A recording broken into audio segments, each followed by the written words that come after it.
राजा को किस्सा सुनाने के लिए उनके राज दरबार में आई तो उसने अपने पति के साथ साथ मंत्री और सेनापति को भी वहीं बैठे हुए देखा। तब राजकुमारी ने सोचा, आज तो ये सभी यहाँ उपस्थित हैं। फिर राजकुमारी ने अपना चेहरा घूंघट से ढका।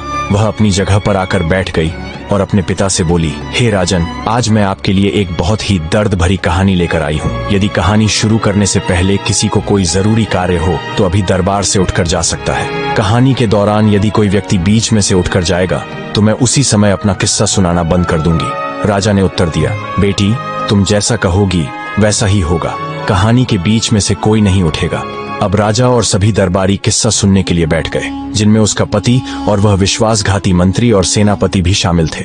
राजकुमारी ने दरबार में अपना किस्सा आरंभ किया। हे सभा के लोगों, इस किस्से को ध्यान से सुनना। कहते हुए वह बताने लगी, किसी देश में एक राजा रहता था जो बहुत ही जालिम था।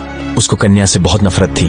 उसने आदेश दिया कि यदि उसके घर में पुत्री का जन्म हो तो उसे जन्म के तुरंत बाद मार दिया जाए। एक दिन उसके महल एक बेटी ने जन्म लिया। तब उसने अपने बेटे को आदेश दिया कि वह अपनी बहन को जंगल में ले जाकर मार दे और उसकी आंखें निकालकर मेरे पास लाए, ताकि मुझे यकीन हो जाए कि वह मर चुकी है। यह सुनकर राजा कालभद्र, जो वास्तव में उसी कहानी का नायक था, सोचने लगा, यह तो मेरे ही जीवन की कहानी है। भावुक हो गया और बोला, यह किस्सा अंत तक अवश्य सुनाया जाए। अब राजा की आंखों में आंसू आ गए। उसे अपनी करनी पर बहुत पश्चाताप हो रहा था। राजकुमारी आगे बताने लगी, हे महाराज, जब वह भाई अपनी बहन को जंगल में ले गया तो उसने अपनी बहन को नहीं मारा। वह उसे जंगल में छोड़कर स्वयं राजमहल लौट आया। यह सुनकर राजा थोड़ा प्रसन्न हुआ और मन में सोचने लगा, शायद मेरी बेटी आज भी जीवित है। उधर वही राजकुमारी अपनी कहानी आगे बढ़ाते हुए बोली, जब वह भाई अपनी बहन को जंगल में छोड़ आया तो वह बेचारी भूखी प्यासी इधर उठने लगी। भूख लगने पर वह वृक्षों के पत्ते और फल फूल खाकर अपना पेट भरती थी।